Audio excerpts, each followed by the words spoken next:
Well, it's lights out on November 1st, 2020. I'm Nick. That's Matt. It's the RLR podcast. We have a great lineup of topics today. I think we're going to jump right in with our recharge for the week. Yeah, there we go. Hi guys. Recharge. Let's see. We want to talk about. I don't know if you guys saw the F1 race today, but maybe you want to hit oldest first, right? We were gone there for a week. Had a couple scheduling conflicts, so I say we hit number two and then number one. What do you say? I'm good with Let's that. do. So about the Haas driver exits, that's something that I found I'm seeing that's interesting because American. Yeah, I got to root for the American team, and but I thought, what 2021 F1 changes drivers, people are confirmed or not, and that in and of itself is interesting, right? Obviously, this was a couple of weeks ago, not this point, but both of Haas's drivers are not continuing into the 2021 season, and I'm not chalking that up to just the usual movements. I mean, I'm thinking more so in terms of a restructure of Haas potentially. I mean, I'm not sure in what form, but it seems maybe what I'm saying is it seems more to me than just, you know, they're getting new drivers. With Well, both of them not continuing, I think they're it was planning something. I think it was made pretty clear by the team principal Gunther. I mean, Mm-hmm. they made it pretty clear that they were letting those drivers go and they were restructuring. Yep. Um, I think it's interesting. I mean, I wouldn't have assumed. I don't know, but then again, in today's day, being transparent, social media, and all that kind of stuff, people want to window into all the teams, right? But I'm wondering if we'll see anything, you know, beyond just on the outside. You know what I mean? Maybe you don't know what I mean, but I think we're so used to seeing, like celebrities or whatever, all parts of their lives. I'm wondering if we'll get to see. Yeah, obviously, this is the beginning of a Haas restructure, right? I'm wondering if we'll get to see that unfold, or does 2021 come around and boom, we'll see the fruits of the restructure. yeah, and you know, which direction are they going to go? I Yeah. know it's been rumored, and there were some chats today, even after the race, with are they going to go with F2 drivers? Are they going to go with a newer Hmm. lineup? Are they going to try to fill seats from people who are being ejected from other teams? Yeah, I don't know. I'm eager to see because I think even for them it's a big change. They need a change. I want to see better results out of that team, whether they're American or not. And I think it'll be interesting. I'm hoping we'll get to see things change and follow it closely versus just being stuck on the outside. But it kind of struck me as could be the dawn of a really big new beginning, but or versus a smaller one. So Yeah, and I think that leads really well into the second topic in the recharge, which is Hamilton's interview after a after. Mola interview, Yeah, with that's interesting. which for those who don't know, Hamilton, the obviously the number one driver in Formula One right now, and pretty much on track to be the next drivers champion. Mercedes already taking, uh, The constructor championship. I mean, it's pretty yeah, much all but guaranteed, for him. But formality at this point, I guess. yeah, formality at this point. However, uh, he's got no contract for 2021, and he's in no rush to sign one right now. I think Yeah. he's looking at his options. He took last week in Portugal, which we'll dive a bit deeper into our pump the brakes section. But Portugal, he took the record from Michael Schumacher. He's Hmm. what was this 93 or 94 today? I think 94. Could have been 94. So here's the question I'm wondering. I mean, I think you said you made a good point, Nick. It's like he hasn't confirmed or signed a contract for 2021, and obviously, probably I would assume a huge part of that is like the salary negotiations and changes coming around for the next year for all the teams, right? Which we'll actually talk about a little bit more in depth as we see more articles and more information come out of next week. But that said, here's my question: Is there's the mantra of you put a great driver in a crap car and they can still win, right? Right. But even with that, being considered, where else does he go to? Like I mean, at does he least right extend out now. into a different style of racing. Does he stick with open wheel? Does he look at Indy? Does he look at I gotta be honest. To me, I mean, whether it's a good thing or bad thing, F1 is the pinnacle of racing. Period. You know, all forms, NASCAR, whatever, like style, like just in general, in my opinion. And like, where else? I feel like even for him, anywhere else but F1 is a step down. Oh, And I agree it's a step down, but but how where long does does it he? stay a step down if he's one of the headline drivers? Because I don't know if Mhm. you noticed, but with Formula E, Mercedes just signed on to have a team this year. I did not, but wouldn't that be an interesting thing? If he stayed with, the AMG team working on Formula E, I highly doubt Petronas is going to sponsor it based on the fact that Petronas is an oil company.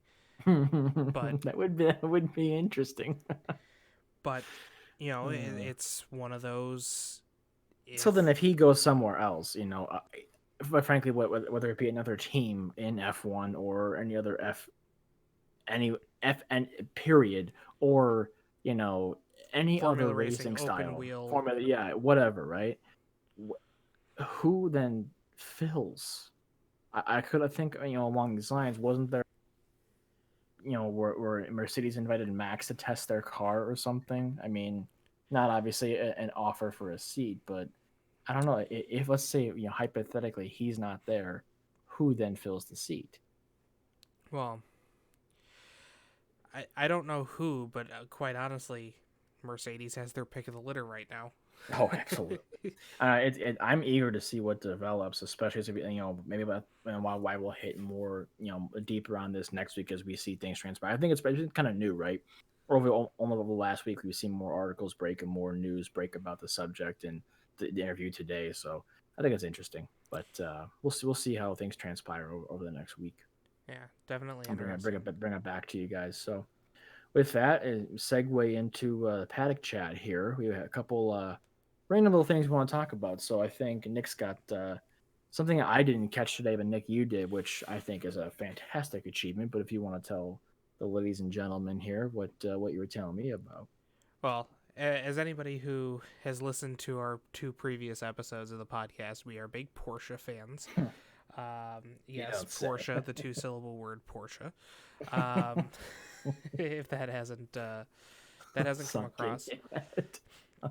However, Porsche had their second consecutive North American IMSA win Mm-hmm. today at Laguna Seca, which is phenomenal. Mm-hmm. I am personally very happy about that for some personal sponsorship reasons that we won't get into on the podcast. But I'm excited to see them. I'm excited to see them branching out into the you know the wins here in the North American IMSA series. I'm glad to see that the 911 RSR is performing well because that usually relates to better built 911s out on the road, and being that the 911 is my pinnacle of a road going car, not necessarily pinnacle of cars in general, but pinnacle of the perfect road going car in my personal opinion. Um, Tell us how you really feel. yeah, okay. I have to agree with you a lot. A segue into that as well as I think I was hearing some murmurings. I think of the 2021 GT3, first images or first reports of it. So, I mean, we're trying to keep an eye on all things Porsche, I guess, but Yeah, we're well, just a little biased. yeah, there's and knowing that there are a couple companies out there that are working on some stuff for the 992 aftermarket style that's approved Mm-hmm. by Porsche, hearing and seeing some video footage of the GT2 Club Sport. Mm-hmm. Yeah, I Just saw that the other day. gosh, How can you not love Porsche? I mean, come on. I, I'm I sorry. How can you not? I know there's a lot of people out there who see it. Yes, it's a Well, the fact fast. that we pronounce it as a two-syllable name is what, snobby, snooty, bougie. I don't know. Yeah, I don't care what you say. It's a two-syllable word, and in my opinion, Porsches are the benchmark to which all other I will say sports cars. I There are I would select say manufacturers I would say you don't compare to a Porsche, say like a Rolls or a McLaren. I wouldn't really compare to a Porsche. sure. A lot of stuff I think Porsche is at least a 911 is a benchmark. You know, It um, to me it's the ultimate uh driver's car. well, ultimate driver's car to me personally, and to me personally it's also the car that I would be comfortable having it in the garage at all times of the year. Whether I need to go to the grocery store, go to Mm-hmm. um, you know, drive a kid to soccer practice, or in my case, and one of these days we'll dive into my Porsche past, and I maybe don't. Matt's as I well. think But that's some. Mine's gonna be pretty brief. I mean, I don't know. I don't think I know specifics about yours, but I think I know where you're going, and I'd have to agree. Where I currently drive a Lexus, and they say what Lexuses will always they're made to start up in the winter of the Midwest and the heat of California, right? But I would agree that with Porsche in that like for me, Porsche a 911 or even like a Boxster or a 718. I guess I think of them as Boxsters, but it's the perfect all around car. Like you said, if you got to take your kids to soccer practice, I you know, wouldn't say it's the perfect all around car. when I say Then perfect all around car, I do mean it though. Because if I need to go to just for a drive to relax, if I have to go, even I would trust a Porsche, a 911, even on a long distance, on a GT trip. oh, I rate, absolutely, I agree going with that. weekend track trip. I would trust it going, staying in the garage. If I had, I wouldn't take it out, preferably in the winter. But if I had to, I know I'd be fine. I mean, I could use it everywhere. It's the Swiss Army knife of cars, with geared towards quote unquote performance. Yeah, and um, a brief, very very brief introduction that I had into Porsche back in 2004, I believe. I was picked up from football practice in a midnight blue with sandy tan interior 911. I And didn't know that. yep, that was my I had liked Porsche before, Hmm. but I fell in love with that 911. Hmm. Um Well, and let's hit that. Why don't you let's hit that next week. yeah, Let me dive into that a little bit next week. yeah, absolutely. So if you want to hear the history of why I like Porsche, tune in next week. Uh but Moving but on getting back forward to that. in was this paddock chat here. We mentioned things you can. I mentioned things you compared to. McLaren has always held a special place in my heart in relation to my uncle as well. But in terms of like engine, at one point in my life wanted to be an engineer, and I think that their engineering is amazing. And they're very unique cars. Along those lines, they recently at McLaren, that is, if I didn't previously say, added to their um, they added their ultimate. I can't remember. I'm trying to find the actual name of the newest one they added. I think is the Elva is the Elva, yep. name. They added to their fantastic line of ultimate cars, and I think the Elva looks amazing. I mean, it's absolutely incredible. Oh, I love it. There's just something about McLaren's. What a 1.8 million dollar, 400 run vehicles that they're doing with the newest. What number is the Elva, Nick? Do you know? For Um into the Ultimate Series, I think the P1 was the first Ultimate Series car, wasn't it? I From believe McLaren? so. It was. It was Let's the see. P1, and what was this Well, is the no. third. Technically, the first car was the F1 back in the '90s. Really?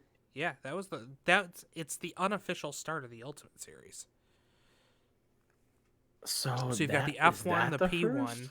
then the Senna, Oh. then the Speedtail.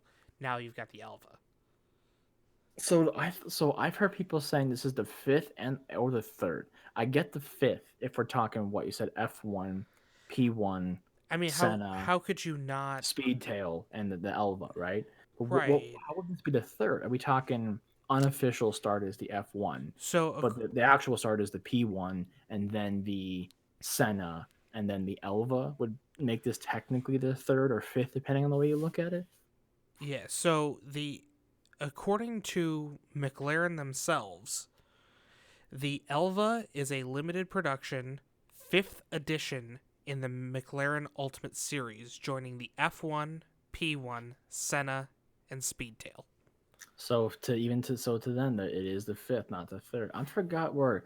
I think I was reading on like Auto News or something like Automotive News, where a couple of they were talking about it's being the third, but the fifth seems more accurate to me, and it's I gotta say I love the Senna for what it is. The P1 is an absolute beast of a hypercar, and I secretly wish that it part of me back in the Grand Tour season one of like was it the first of the second season or something like that, whatever The the first third. episode of the first season of the Grand Tour, they Was it had the the first ultimate. one? Yeah, it was the Yeah, ultimate so I drive off with the secretly P1. wanted the P1 as like the bad boy to win, even though I'm stoked that the Porsche won, right?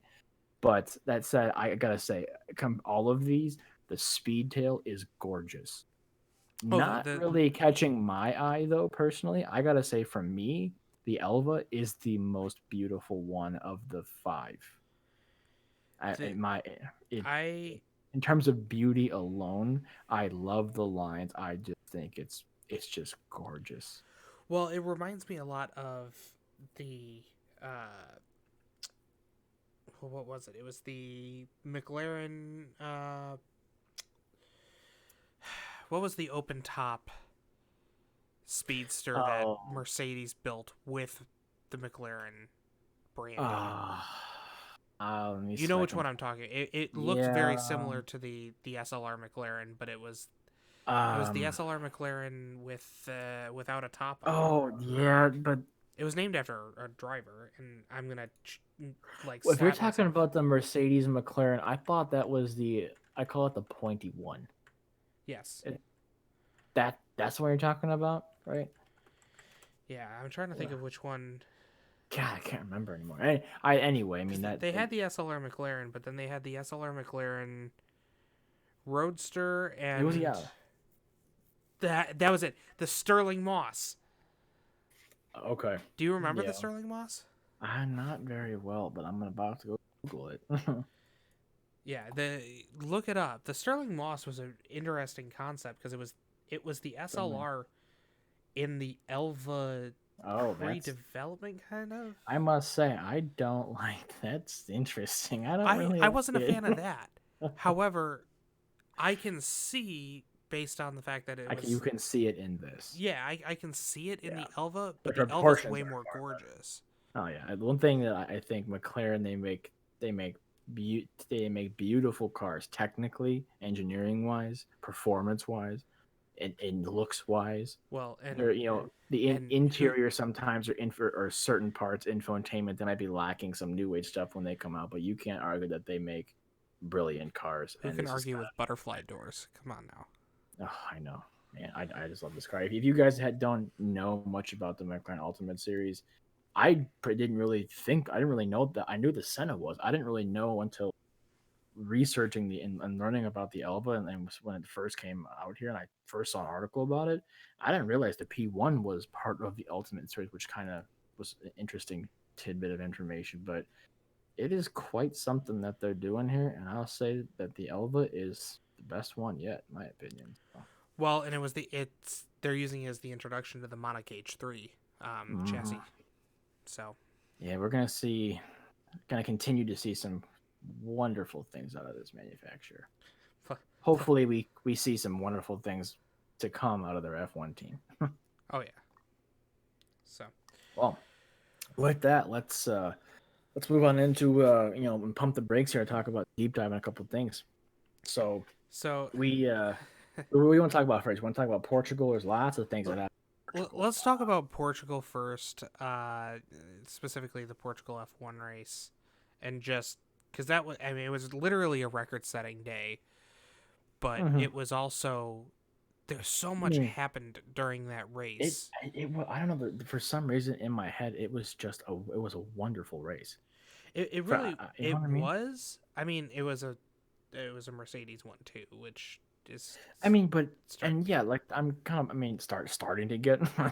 I Uh, mean, yeah, that part's boring, but I mean, it, when you walk away from any race, I mean, any motorsport event of any kind, whether it be a bike, open wheel, NASCAR, IndyCar, whatever, even for go kart or rally car, whatever, I I always walk away with a feeling, right? A feeling of the day, a feeling of the event, okay? And quote unquote walking away from Portugal, it just struck me as a wonderful, like, that's what's coming to my head. It was a wonderful race. I know it started out a little bit interesting with the drain cover repair that had to be dealt with, not something you often see at tracks on the F1 calendar where well, the there day was of the their drain repair. cover repair. I mean, there was the the fact that it was raining on one corner of the track. The And did you happen to see the thing? qualifying, You see quals for I it? I saw a little bit of them. I Well, couldn't just, I keep mean, on you top say you of them. saw enough though. I mean, to compare to like qualifying day, I think the track was still a little bit coldish on quals, but it was a gorgeous day. Like it was like perfect day for racing, in my opinion. And then you go to race day, it's even colder, and it was raining at parts at times.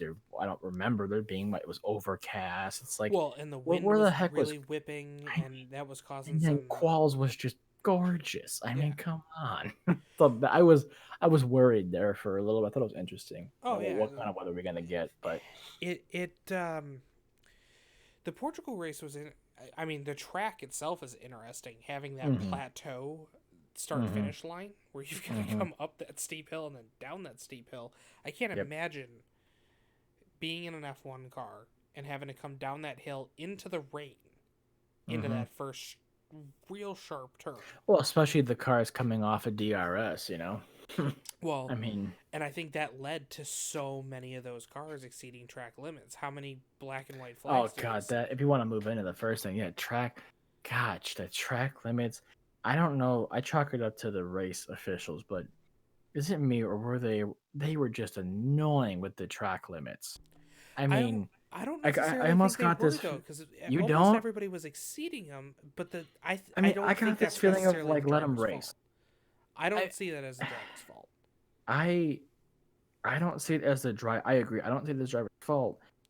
I thought it was ridiculous how many times they cited people for. I can't even. I had a count throughout the race and I lost it. I don't remember. But it just seemed the thing It that kept coming to my mind was just let them race. I mean, you have an idea just thinking how hard it would be coming down the first corner after all that, or anywhere else in on the track. First time being there as well. I don't care if they practice and have quals. I mean, just let them race. I mean, they're trying to stay on a line. Just it was annoying to me. I just got tired of well, hearing exceeded track limits 1,000 times. yeah, but I mean, at the same time too, if you look at, let's take Lando Norris for example, who had to DNF just hmm based on a variety of things. Yeah, The amount of times that he was really exceeding those track limits, and part of yeah. that There's was definitely. part of that was Sorry. that second. I can't remember if it was the second or third turn, but it's an interesting corner, and that Yeah, there is itself was an something to be interesting said track. that yes, I agree. There is something to be said. If it's what's the word? Flagrant, belligerent. You know, like a It was flagrant excessive. disregard, It was an excessive. excessive. Yeah, like then yes, I agree. But it seemed like a lot of the times that they were citing people for exceeding track limits was honestly looked like them following what looks like the natural line, on the track. Well, And it did look like the natural line, but then again, you're creating the natural line as the race leader. And yeah, the one thing that I noticed is the quote unquote natural line. Not very many people were, you know, following it. people were. I mean, they were racing. Let's be honest, and racing can get dirty, and it can get, Oh yeah. interesting in the middle of the pack. Front and the front runners really had an interesting job, Mm-hmm. and they got away. But when you're in the middle, there's not a lot of room in some of those turns, and especially when you're trying to come into the head. You've got Mm-hmm. rain, you've got a slippery car, you've got cold tire conditions. Well, that's why I feel like every like even like the start of I'm amazed start today right at a moment if the drivers get away unscathed for more than like 10 seconds, I'm amazed every time. It's like for the same reason, cold tires, cold everything, even like cold, what just given the cars today, right? F1 cars, they can't follow, with the speed that those cars are reaching and how they're designed. It's hard to follow someone close for an extended period of time, right? And I just find it, I'm amazed every time when drivers are able to at the start when they started getting up to speed, right, through the first lap and the second, Well, and they're still, and I you think that's know, what makes the Racing clean. Point car and I know Racing Point has basically just a copy of last year's Mercedes, but well, actually, it wasn't it determined that it was just a Hmm. copy of last year's Mercedes. Yeah, so Yeah, I know pretty it's a sure. copy of last year's Mercedes. However, but even the Renault and the McLaren, I have to give those cars a lot of props for being able to run mid pack Hmm. and really race someone in dirty air for as long as they do Yeah, and to survive a both race. Now, drivers and cars. Yeah. I mean, Yeah. Lando was having issues during Portugal and he had issues today, but Hmm. it I, the Mercedes, the Silver Arrows, and I know they're not silver this year either because everything's just weird this year, but Hmm. it honestly, those cars are designed to be the front runners of the pack and they know it Hmm. because we've seen that when they get stuck in the middle of the pack, or for example, I can't remember if it was it Russia that Hamilton got stuck in the back of the pack and then I think so. struggled with Well, I mean, heat. heck, even today at Imola, stuck in third for quite a. I think quite a, well. Again, we're talking Hamilton, and quite a while is relative when it comes to Hamilton, right? Right. But for quite a while, he was stuck in third behind Verstappen and Valtteri today. I mean, if he's not, I think I told you this after I think it was Russia. Yeah, I think we were talking. You might remember me saying this that if he's not in first, I I doubt his ability to get back there and stay there at times. If he's not staying in the front, I question I it. think I think the Mercedes car this year has serious heat issues when it's stuck in the middle of the pack. If it's got Yeah. dirty air, it's If it not doesn't have clean handling air, things it's well. yeah. But Well, it's oh, besides even beside that stuff to the side, it was still I really enjoyed the race.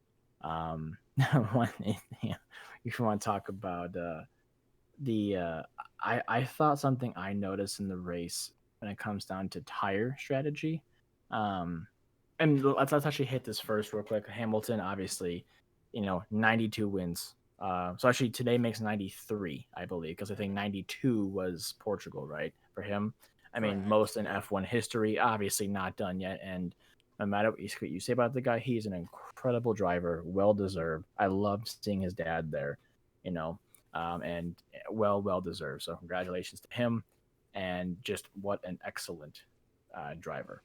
I almost feel bad at times where he's so good and he's so often in the front and stays there. I feel like we don't get to see his true talent. You know what I mean? We don't get to see it on. We know it's there, and we don't really get to see it demonstrated at time Right. often, which I would love to see. But nonetheless, we still know it's there, right? So that was incredible. Still a great end, I think. But the other thing I want to talk about is that I noticed him being an amazing driver, his strategy, and specifically, I think the announcers were talking about a tire strategy where you compare Red Bull to Mercedes or Hamilton to Bottas.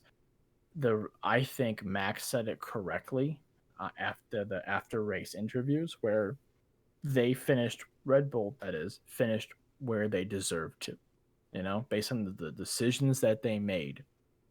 I would have loved to see them in first, but they came out on soft tires. And at that track, it was known that the pebbling, or I think there's a different name. I call it pebbling, but the that was a big thing they were going to have to manage, given the curves and the turns and the layout of the track, right? And I think both Mercedes came out on mediums Well, and clearly and fared track much better. surface as well. That track Brand, surface is yeah, brand new track surface, right?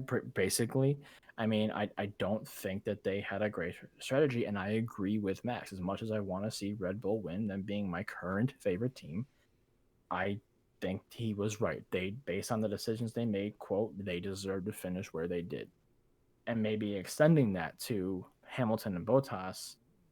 I think we'll save the pit stuff and all that for a little bit later here as we pump the brakes a little further. But how much better Hamilton is at tire management than even Valtteri or anybody else, frankly. But I don't know if you remember, he was out there for a huge part of the race on the same set of mediums he started with without issue, multiple times over the radio saying that he was fine. He could still, tires are still good. And his yeah. It tire was management just was excellent. it was interesting. I And mean, Valtteri could not match the tire management, the Valtteri pace. I couldn't. mewhat happened? Valtteri You know? couldn't. However, I don't know if many people caught it because everybody was kind of caught up in the whole fact that he had beaten the record. But he Mm-hmm. started off the race on team radio, meaning that he knew Valtteri would find out, saying that he was having issues with graining on the front tires. Who are you talking about? Hamilton. I didn't catch that. Very beginning of the race, he said, I'm having trouble with my front right tires. And they said, okay, we'll make the note. They brought, you know, I think he said that maybe not necessarily on purpose to give Valtteri a false sense of ability, but it definitely, Valtteri got more comfortable with his lead at that time. Uh-huh. And then all of a sudden, he had no tire issues. And I'm sure Bono's sitting on the side going, "You always complain about your tires. What's going on? Who are you and why? What did you do with Lewis?" Because when's the last race before Yeah. Portugal that he hadn't complained about his tires? Yeah. And all of a sudden, you know, I'm sure Bono ran over to him at the end, ripped off his, wanted to rip off his helmet and go, "Who are you and what did you do with Lewis? Because you didn't complain about your tires today." Mm-hmm. But I didn't catch any of that though. That's interesting. and that kind of leads me into the whole team Oh, advantage thing, which I know. which one? Do you want to stay with Mercedes or? Let's talk about Mercedes first. Okay. Well, I think I made mention. You made mention about today at Imola. I made mention about Portugal during as I was watching the race later in the day. Well, I think You know, because you and I I were think they texting did. back and forth about that. Yeah, I think that they did Bottas a little dirty. How he I think like halfway or ish through the race he wanted softs, and they didn't allow him to Well, go he just against wanted the opposite of what strategy. Hamilton had. He wanted to Yeah, because he show, wanted to try to find something, and they said no. You're getting what Hamilton chose, essentially, right? yeah, and today esque, they did pretty much the same thing. But Valtteri was out in first. He got to choose his setup. Mm-hmm. They let him take that setup, and then, they ended up sticking with Hamilton, Mm-hmm. with Hamilton's setup. So it's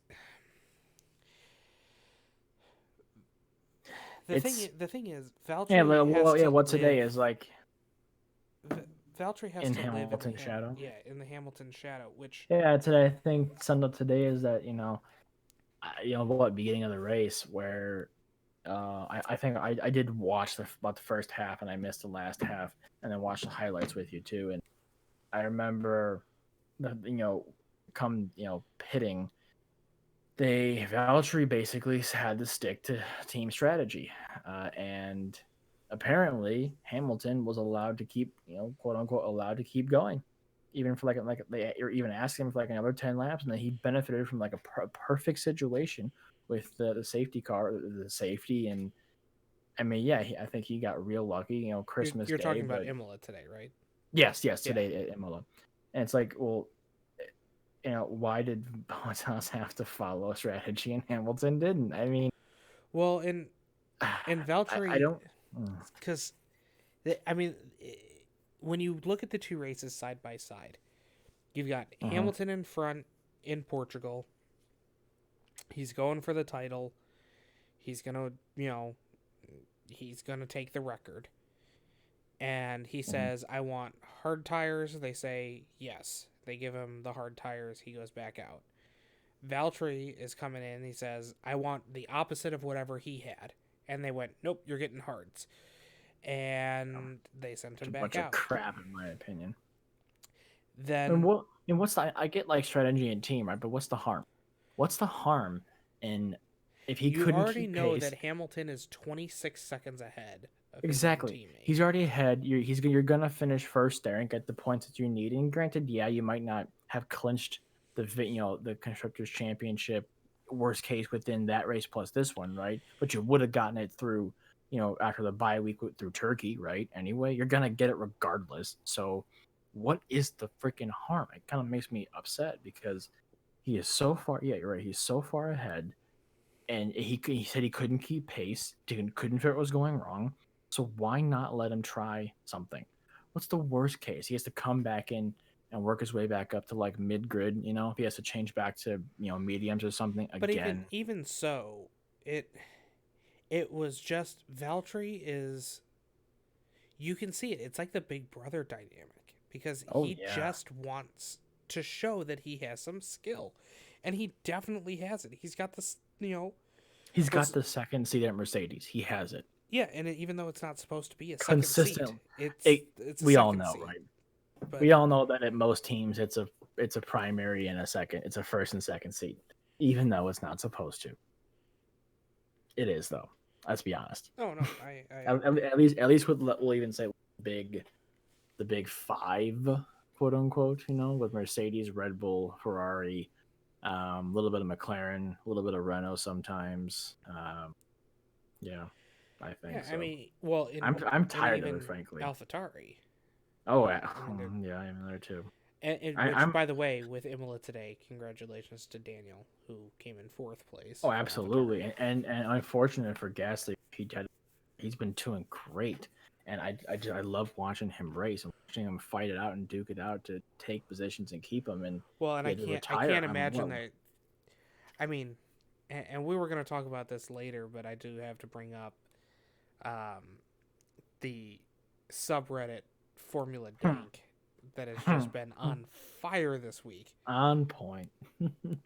with the memes about Red Bull trying to find an engine supplier, and then now, especially this weekend, with Christian Horner going, well, we need someone who can keep up with Max.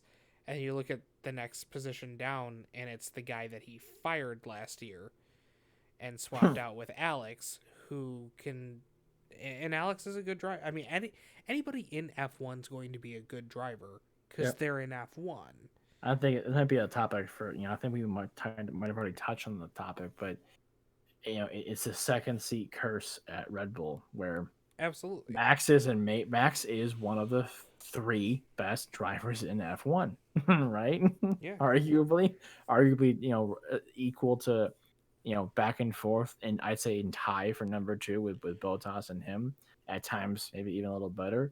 And he's learning and he's still young, right?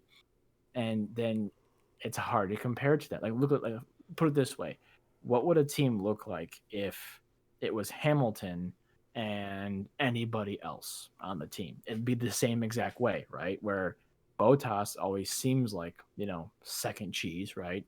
But he's always up there in second behind his teammate, right? Because he's a great driver. And I look at it the same way. What if it was like Hamilton with, I don't know, anybody else, frankly? It would be the same case. And I know that it's not, life isn't fair, but it's almost unfair to try to compare any other driver. opinion.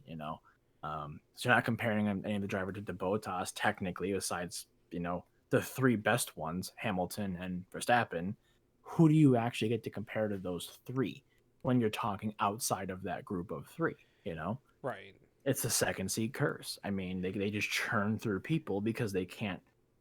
I'm sure there's someone out there, maybe I mean, maybe it is I Gasly, think F Gasly has two definitely found exactly. his groove, Maybe it's and him, maybe it's someone else, but there might be someone with training and coaching and being pushed and being brought up and rising to the challenge that could rival or stay with Max.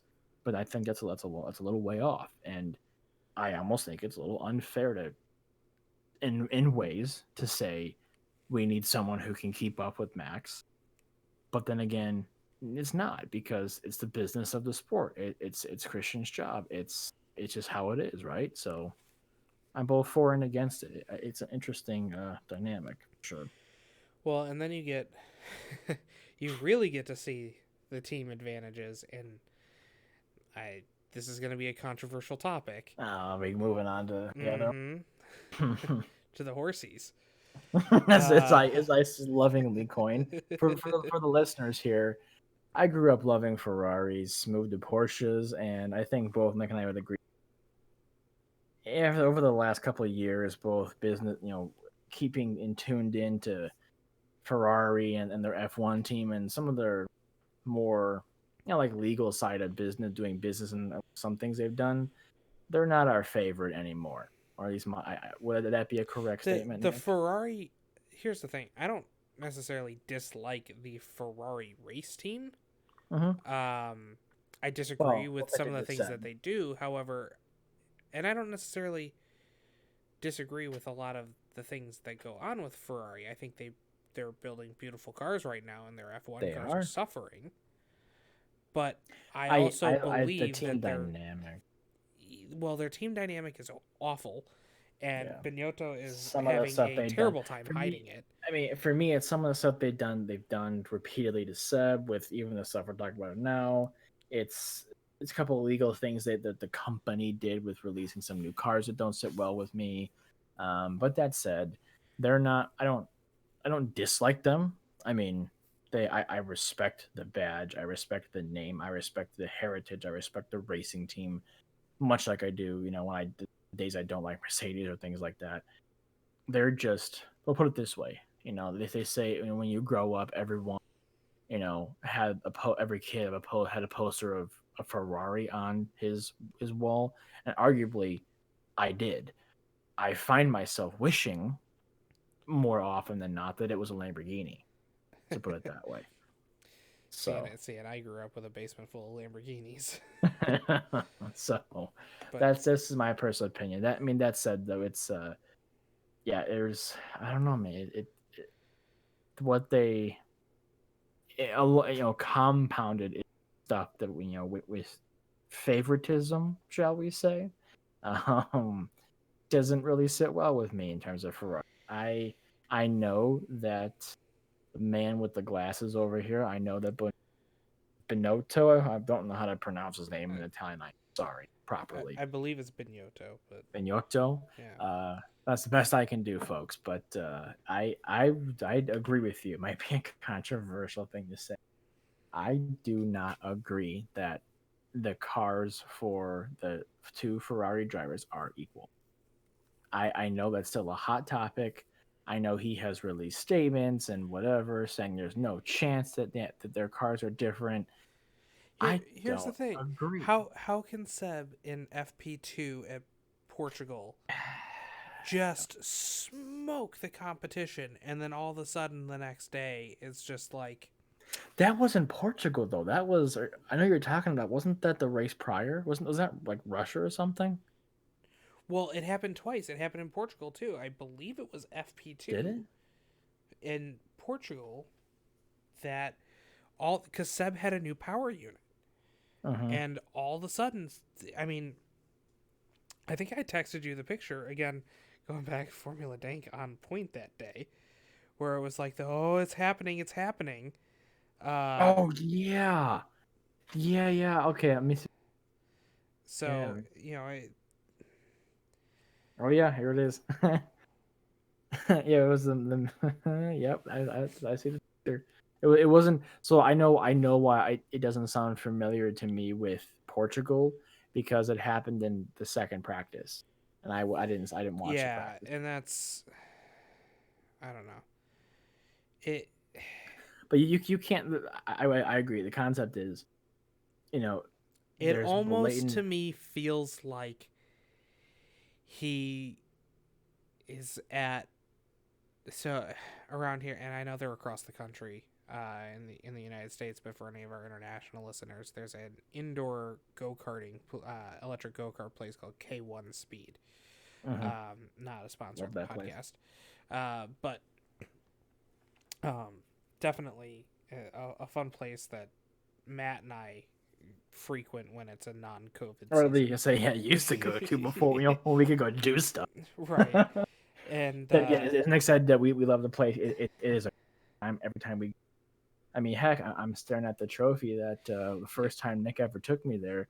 We had a bet of who could be faster, and I think Nick, you opened your big mouth a bit, having been there a couple times before me, a little bit of experience, my first, and then the last time trial, which was the deciding factor for our tiebreaker, I won. Still have the trophy sitting over here. That was the prize you had to buy me. but It's a great place. it, It it really it's a is. ton of fun. Um, If you I non-sponsor, love, if you get a chance, check it out for yeah, those of you. not a sponsor, but definitely a fun place if you're in the United States. I don't know if they have any locations in Canada, but if you have the opportunity, check them out Yes, during a non-COVID event. it is. Yeah, it is an absolute good time. Great. But that being said, one of the things that K1 can do is they have the ability, if it's a safety call or Mm-hmm. beginning start of the race, is they have the ability to slow down your cart. I almost feel like there's no other solution in my head than Ferrari is I feel slowing the same Seb way. down.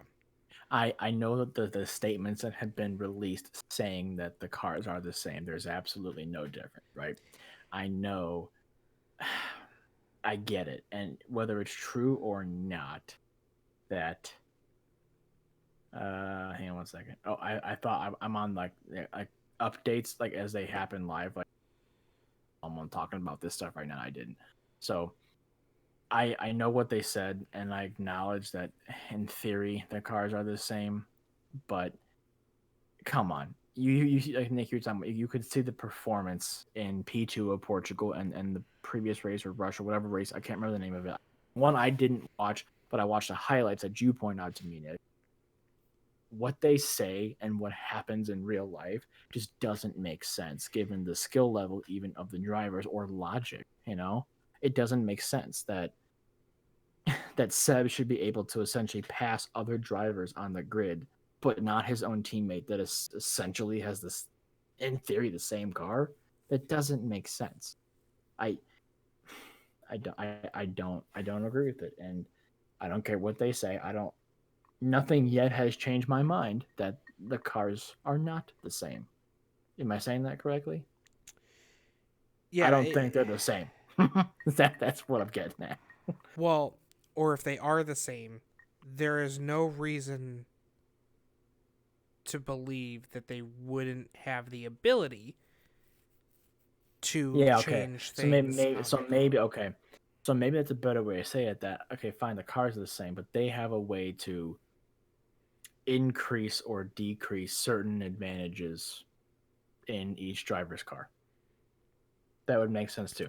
Either way, the performance doesn't stack up to what you would expect, right? If they didn't, if the cars are equal and it's all driver skill, there's no way to do anything about like that with the team. It doesn't make sense. Yeah. Yeah, And I'll I don't chalk know. it up to Ferrari isn't doing well. So, what were you telling me that Jeremy Clarkson back in old Top Gear days said that when Ferrari's pumping out beautiful cars, their Formula One team is crap, and when they're not making a lot of cars, they're making bad road cars. The Formula One team is great. So they're releasing a lot for even Ferrari. I think talking about this the other day they're releasing it seems like every other day there's a new Ferrari out, you know, Well, and a new limited production for, beautiful, you know, I 700, 800 horsepower Ferrari, but they're yeah, making great road cars. I'll they give are. them that. And here, well, I can't attest to the quality of them. However, they're making beautiful road cars. Oh, they Um, better be great quality. They're horsies. yeah, but let's also be honest. Ferraris are in the shop a lot more than any other. They're horsies. Yeah, exactly. They require a little more tender loving care than your average, well, 911, They're for hor. example. They're hor. Well, they're hor. I'll even say they're tension, and a little bit, maybe a little bit more dainty compared to the Raging Bulls. But then Oh no, again, I then think the again, Lamborghinis are the Raging Bulls have a tendency to get a little angry. You know. they get a little hot, in the sense of maybe over 1,000 degrees and flames, but They get a little hot. That is true. They have their problems. The Raging Bulls get a little hot, a little warm, and then they have a fireworks show. I mean, but think of it this way: I think it's a feature Lamborghini puts in from factory where you to roast marshmallow, jeez. But along with the exterior, carbon fiber panels and anything else in the back. yeah, Roast it all. well, I And for the you amount of experienced videos. listeners, maybe you could even make a metal forge. I don't know how it gets back there. It's probably pretty hot if it's melting the titanium exhaust. So, Well, there you go. A factory standard metal forge. There you go. yeah. Well, Oh I man, yeah. mean, It's that's said. It's to wouldn't have that problem with the Porsche. Pull that thing out in -20 degrees in the Midwest. Put on wet. I'm sure there'd be in the new 9992 there'd be snow mode or wet mode. You'd be fine. Might have to only use half your foot on the accelerator there, but you'd still be fine nonetheless, right? Especially with their traction control. Nothing's yeah. gonna catch on fire there. Well, I wouldn't say never. It will. I wouldn't say never. However, there's a lot less videos of Porsches on fire than there are of Ferraris and Lamborghinis. I was watching a video today on Facebook where this guy apparently was I don't know what country.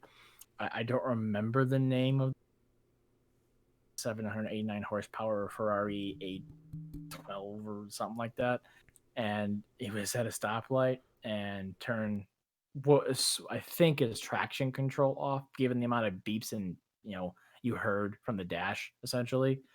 Turned on what I'm going to assume is traction control off, and then comes around a left corner to a bridge, a couple cyclists on either side, but basically he goes for it.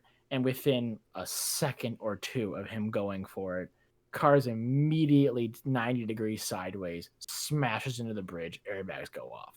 I mean, I have to say it was pretty amusing. I'm sorry. Well, I feel so bad for the car. I really do. And I look at hope he's okay. any Cars and Coffee crash Oh, compilation, and you're gonna I get grew up with Mustangs. How many Mustangs? 90% Mustang, a Ugh. couple Ferrari, a couple Lamborghini. I Occasionally, you'll feel see a bad that it's Porsche on always there. Mustang. I feel bad it's always Well, Mustangs. Mustangs are crowd killers. I mean, True, but yeah, and it that here's said, especially here in America, but that said, I chalk it up to whether it's a Mustang or a supercar or hopefully no one's crashing a hypercar or anything, right? But hopefully they're all okay and the cars got repaired. At the same time, it just chalks up to with a car. I've been fortunate to drive some of those cars, and yeah, they're not my own cars, so I'm still dainty about them and I'm careful. Even if it were my own cars, I wouldn't be doing that kind of crap until I knew I could handle it. well, I and another thing that we've brought up in the without fail. past. You know, we've got friend, literal brother of the podcast, my brother Zach, who's got the Shooting Cars YouTube channel, and Mm-hmm. he does car reviews. That's his job. Cool And job. the one car he said I guess the newer Mustangs are okay, Mm-hmm. but he had, I want to say it was like an '07 GT 500, and he said it was the scariest car he's driven out of all of the cars he's driven. Just Are the you sure that wasn't like the '07 or whatever year it was, six Corvette?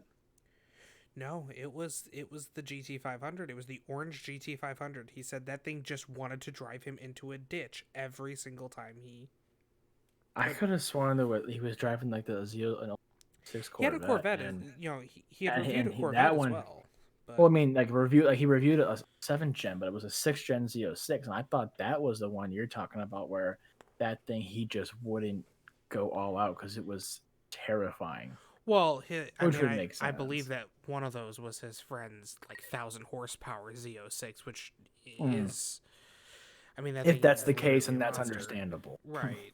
I mean, because you put a I thousand don't. I don't horsepower in think it, but I've if you seen don't that upgrade the video. tires, the brakes, the other equipment in Well, the to that car. point, that's like the what's that Camaro from um, Oh, Hennessy, The Hennessy's, Exorcist. yeah.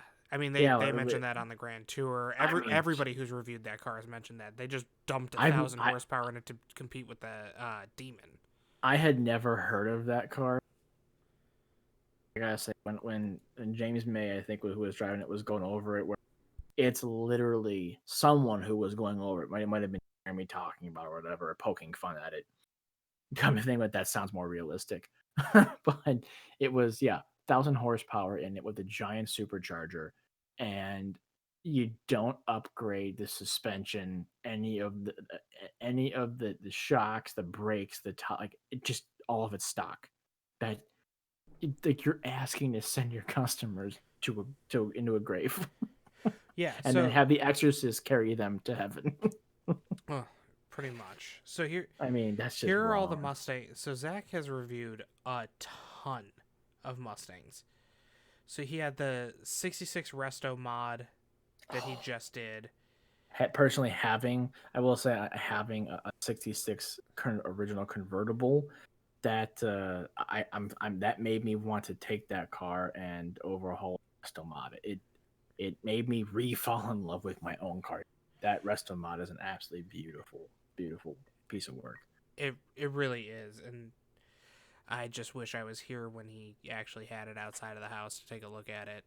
It looked gorgeous. It sounded Mm-hmm. gorgeous. I mean that the car is gorgeous. Yeah. So he's done the '66 Resto mod. He's got a 2019 5.0, 2019 GT350. He's got the 65, the 2013 GT, and 86 Fastback. But then he's got the '07 GT 500, and he in that video said that it was the scariest car he's ever driven. I think I've seen all of the Mustang videos except for that one. I'm gonna have to It was one of his get on that one. one of his earlier reviews. The only Okay. reason I know that is it still has the red border around it. Gotcha. Okay. So, I'll take a look at it. but yeah, for those of you looking, it's youtube.com/shooting cars. That's my brother Zach's YouTube channel. Go. It's a great channel. I mean, I watch the videos and stay up to date, at least on the car reviews. Not just a lot of the, like the rotary life and stuff like that too, is because Zach has this great way of doing his reviews or any of his videos, frankly, in a really honest way. And I'm not saying that other car reviewers, even the big ones like Doug DeMuro or, I like the Stray Pipes a lot as well. Um, like they're all honest too, but Zach is more like more in a real way, more, I'd say, even more approachable, more real, more honest, every day, just down to earth reviews and videos. So I like his channel a lot. So if you guys haven't already, definitely give him a check out the videos, give him a like and subscribe if you're feeling up to it, and check him out. They're great videos. He's a great guy. He makes great content. So Yeah, and I'm glad Matt said that because everybody would scream you're biased if I mentioned it about my own brother. But no, I'm really proud yeah, of him. that Zach and I have, besides having known each other for quite a long time, we have no familial relation. So I will unbiasedly recommend that channel. I might have been turned on to the channel a little biased, a little biased, but it's definitely turned into a, I don't watch the channel because I know the guy. I watch the channel because I enjoy watching his video, and he does a great job, and he is very dedicated, and it is definitely worth spending time checking him out. So, shooting cars. Also of note, anybody listening who is interested in the Mazda RX-7, that's actually how he got his start. Zach is a rotary mechanic and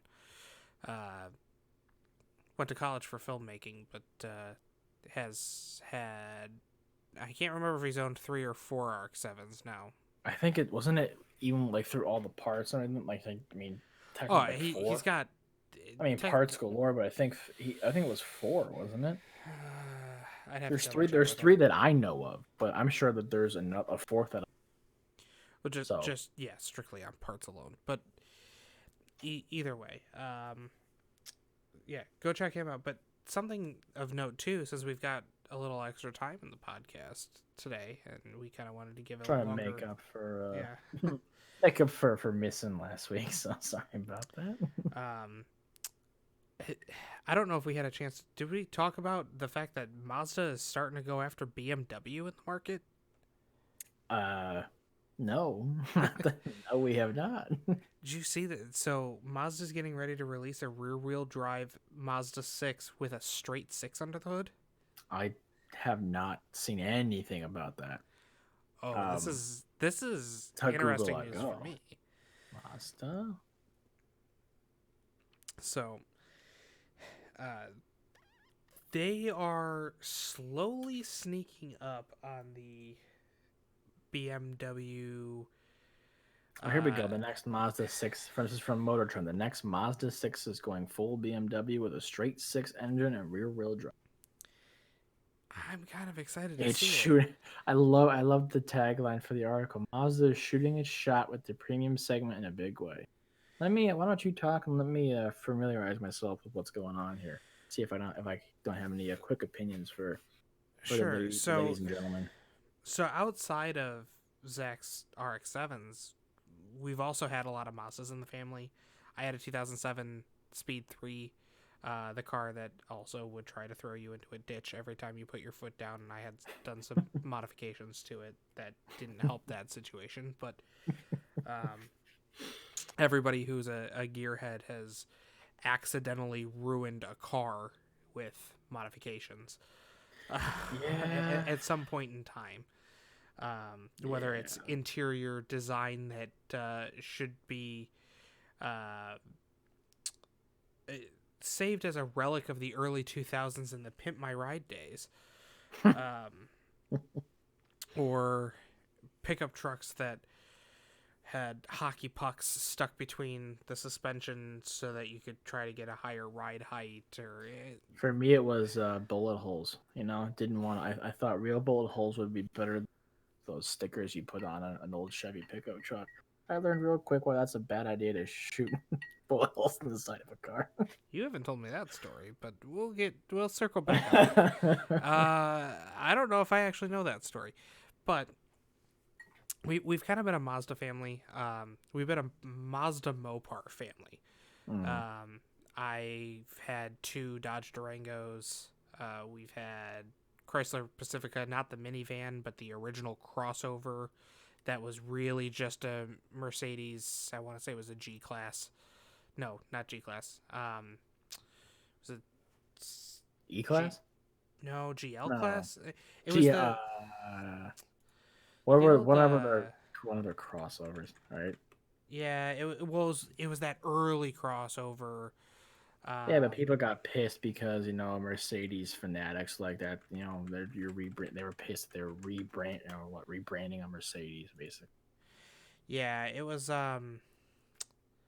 maybe was it the R class? I'm not sure, to be honest. I don't know much about early Mercedes. They all, frankly, to me, even now today, early Mercedes all look the frickin' same. Yeah, I think. Let's see. I just want to double check. Yeah, so it was the R class Mercedes. It was the exact same car as the Chrysler Pacifica. Now, So we had a Chrysler Pacifica 2004. I mean, we've had Dodges going back forever. We had a Dodge Ram uh, back when it was Dodge Ram and not just Ram trucks. Um, you know, we've kind of been this Mazda Mopar. Now we've got sitting in the driveway. I've got my Durango. That's my daily driver. I've got or we have a Mazda CX-5, a Mazda 3, an RX-7, and we still have the Pacifica amongst all the members of the family. So Mazda's always had this kind of like sneaky behavior, not necessarily in a bad way, but almost with their competition. So take for example, and I don't want to spoil too much. If you are going to go check out my brother's channel, Shooting Cars, he recently got a 2019 Mazda 3. That car is a base model, and it has a ton of extremely high-end features for what I would I would say say when is a I first saw 2019. it in person, was looking at I am not a Mazda person. I appreciate especially the newer designs and recently, and but not checking them out beyond say, the auto show every year or whatever. And I was thoroughly impressed. Um, there's a lot on that. There's a He's got in a base model 2019 Mazda 3.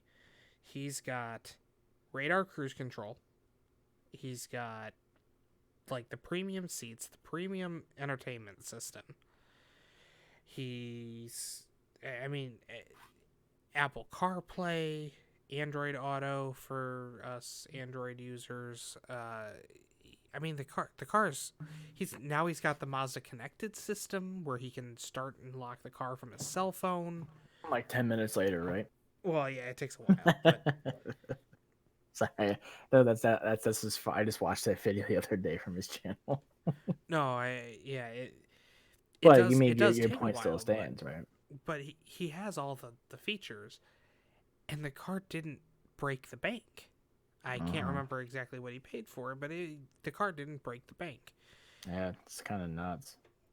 With the way that the Mazda 6 is priced now, if they're going to keep it nearly the same but run a straight 6 and Yeah, rear I'm wheel reading this drive, article. This is interesting. I'm I'm I'm very very interested in what is going on with to the this. listeners here. Put it this way: I've never really thought much of Mazdas. Not in a good way or a bad way. Just for me, like I've always preferred.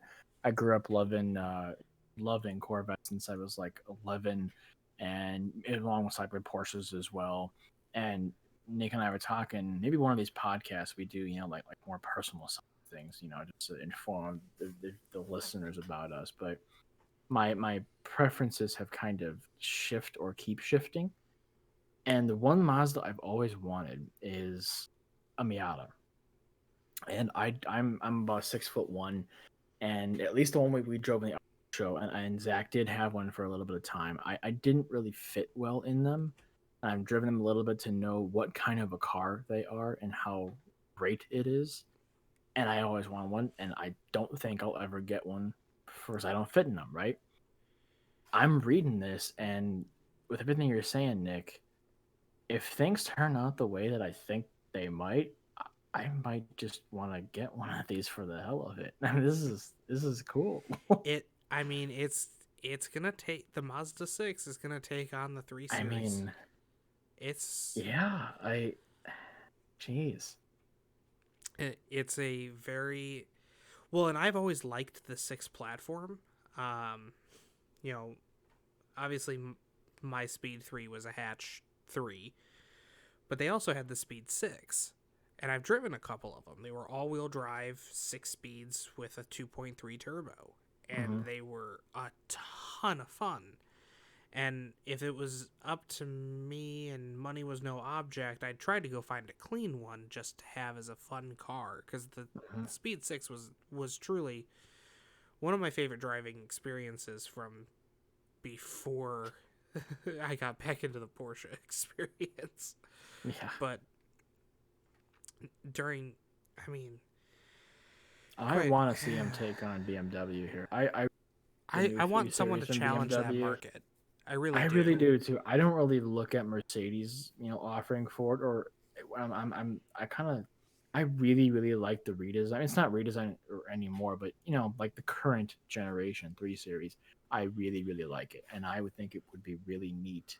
It'd be interesting to see, because BMWs kind of like Porsche. Like Porsches, I think is the extreme of you buy an engine and 4 wheels and everything else and a seat. Everything else is optional, right?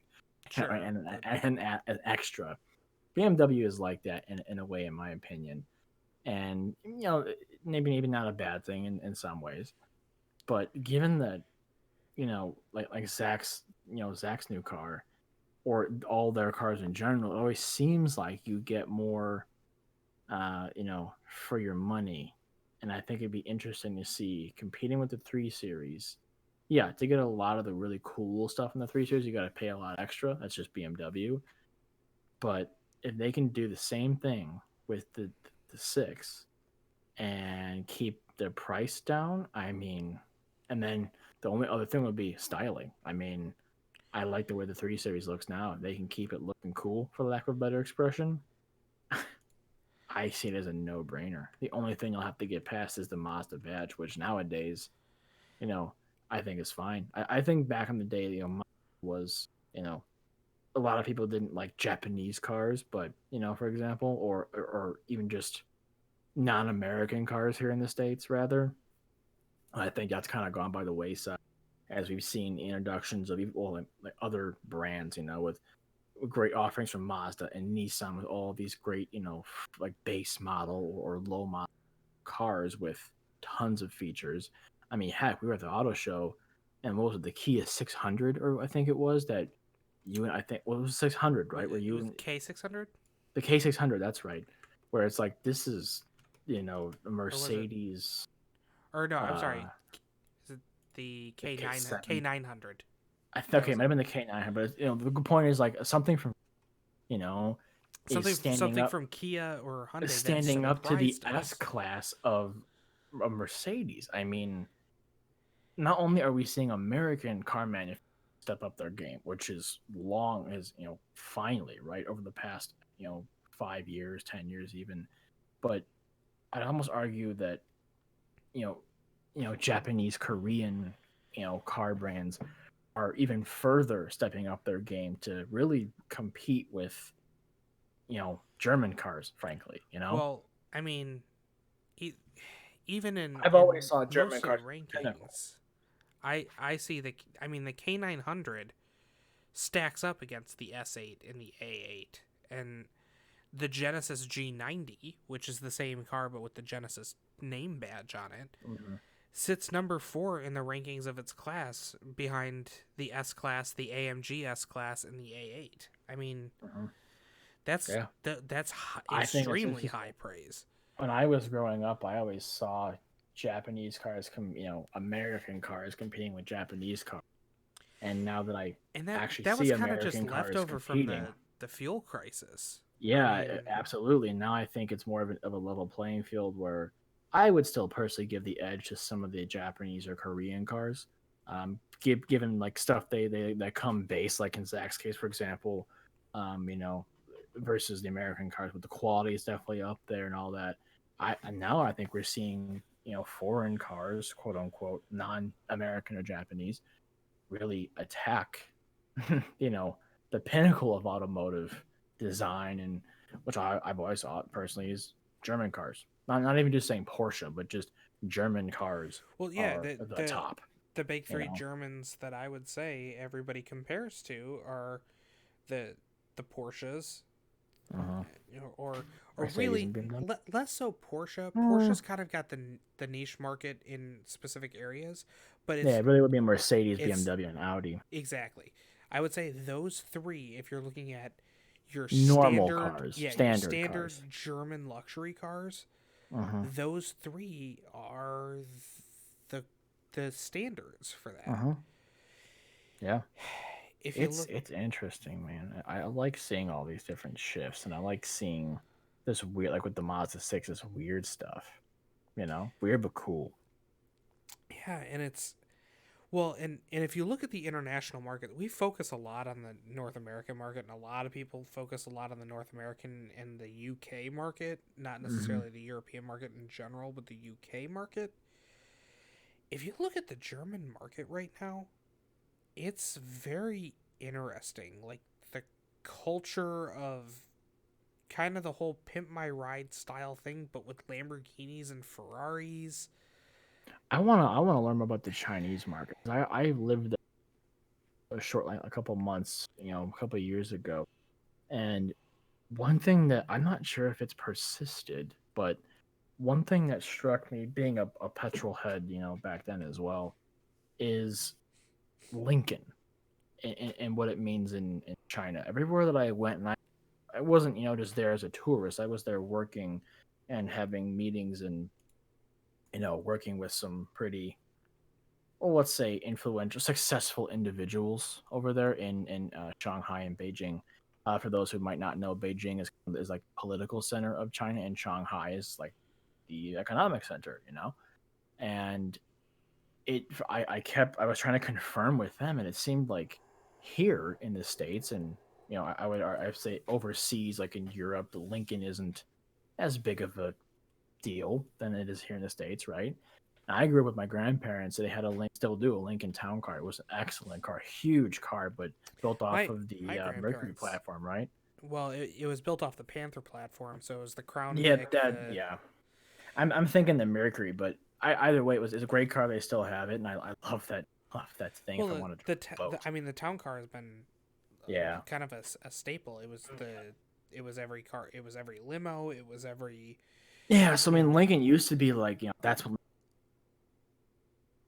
spin off or their own company or whatever. Great cars, Navigators, I think, still sound like hotcakes, but it's always been, for lack of a better expression, Lincoln to me. I might, buy one of the Continentals back when they used to make, like the Continental, but Well, I even the new I I Continental thought it. isn't. I mean, Well, but I I thought Lincoln was definitely a here thing, And when I went over there, market, it was interesting where Lincoln was the thing to have, you know. Lincoln was the rare thing. So many people had, if you're talking like luxury cars, so many people had BMWs and Audis and Mercedes. well, the Lincoln Mercedes E was the Class is almost, rare one. or especially the C Class is just washed out overseas, and around Yeah. here it's a status symbol. But And maybe that's why, like maybe over there, Lincoln was a status symbol because it costs. I think it costs even so much more to get them into the country with import laws and fees and all. I don't know if that still persists, but that was definitely the aura that I got when I was over there. That was also back and in, and I've seen a lot in the 5 years Japanese, the ago. Korean, and the Chinese markets just from basic overview. I mean, the C Class is the Ford Crown Victoria of taxis over there. Uh-huh. I mean, everything's a C Class. Yeah. And then you take, for example, the Lincoln as the top end, and it's literally flipped on its head. I mean, Uh-huh. It's just so much more different. I mean, I argue I love most Lincoln cars.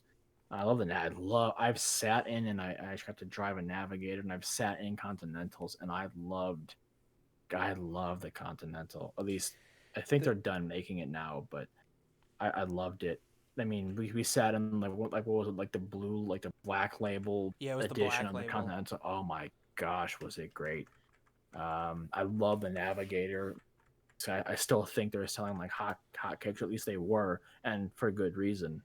And I'm wondering if that's persisting. One thing I think we need to maybe dive in a later episode is international car markets and the international trends, because yeah, rightfully so, we're in the Northwest. We focus on the Northwest, the North American market, and not just because we live in the US, but it's also a huge market. Obviously, you can't ignore the market for any really manufacturer unless you're, a Chinese manufacturer and you have the entire country in China to. But Well, for any and other manufacturer, you can't ignore the North. It is such a big deal for a reason, given the buying power and the amount of people in it. But we need to. I think I'm Well, gonna and break and down. it's also interesting, and maybe this is something again, you know, as we have these kind of more open discussions, like we had the pump the brake section.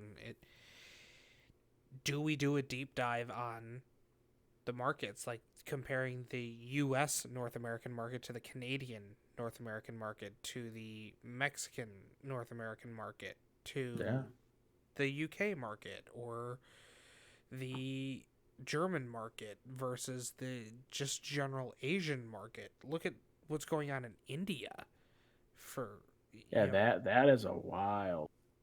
that's an insane market. And like all the things that are coming out of Mahindra right now with the all electrics and having, you know, old British brands kind of running out of these Indian factories, which it's just it's a very it can almost be overwhelming to try and keep track of. Oh yeah. Yeah. Yeah. It's interesting. Definitely stuff to maybe I'll actually write them down as we speak so we don't so we don't forget.